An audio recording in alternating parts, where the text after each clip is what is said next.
And now, the NNN Evening News with your host, Carl Benson. Thank you for joining us. I'm Carl Benson. Our top story tonight, scientists using the government's new highly anticipated Global Underground Topography System, or GUTS, made an astounding discovery today.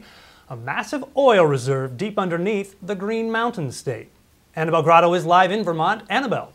Thank you, Carl. Indeed, oil has been struck in Vermont. The discovery is thanks to a top-secret NASA program you mentioned, GUTS, which was originally inspired by retired nuclear physicist and researcher Jeremiah Hencote, who put together in his garage, no less, a kind of high-tech metal detector to find his wife's lost wedding ring. Well, Jeremiah never found the ring, but he did find something else. Oil. Thank you, Annabelle. We'll keep you abreast of the situation in Vermont as it develops. Meantime, let's try and get some perspective on what this major oil discovery means for Vermont, the United States, and for the world. Let's welcome our New York correspondent, Tamira Thomas. Good to be here, Carl. Also joining us now, former chair of the Vermont Environmental Interest Agency, Ted Todd. And Allison Reed, spokesperson for the State of Vermont Board of Natural Resources. Hello, Carl. Welcome to you all. Vermont, state known for its genteel nature, emphasis on respect for the land, purity. The state motto, freedom and unity. Will the motto hold up? Allison. Yes. That is a complex question, one that we need to address with an eye on environmental responsibility. Vermont is the fourth state in the Union. 14th. 14th state. The 14th state in the Union, Carl. Historically, if there's one thing Vermonters can do, if it's one thing Vermonters can do, it's get along with other Vermonters. I say Vermont's fried bigger fish in the past, and they'll fry bigger fish in the future. They may be crispy and deep fried in crude oil, but bigger fish for sure. I have to respectfully disagree with Mr. Todd. Oil equals big money.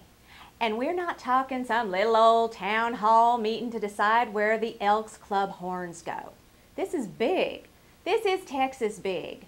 It's broken up family, it's broken up neighbors, and it's gonna break up Vermont the way Yoko broke up the Beatles. I disagree. This is good for Vermont.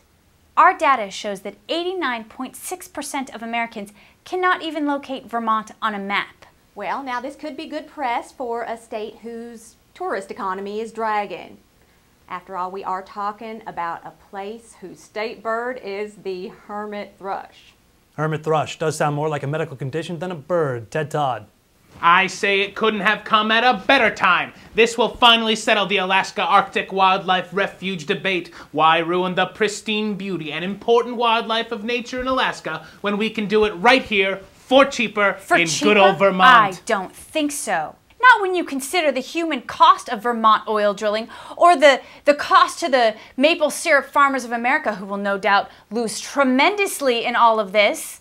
Ted Todd likes maple syrup on a good old-fashioned buttermilk pancake. Flapjacks is what we call them back home. Let's call a spade a spade. I say what millions of Americans are already saying. No oil for pancakes. That's an exaggeration of what could happen. Not what could. What will happen. It's that kind of panicky reaction that gets Ted Todd ticked. Ted Todd, you're suggesting pancakes have a say in this. I'm just saying that this kind of an alarmist reaction to the situation at hand is unacceptable. Running out of time, you have to pick one, oil or syrup. Allison. Syrup. Oil. I think all y'all are oversimplifying the case. Nothing for you. We're out of time. Thank you for joining us today on NNN. Now that's good news. You're watching NNN, America's 44th most trusted news station.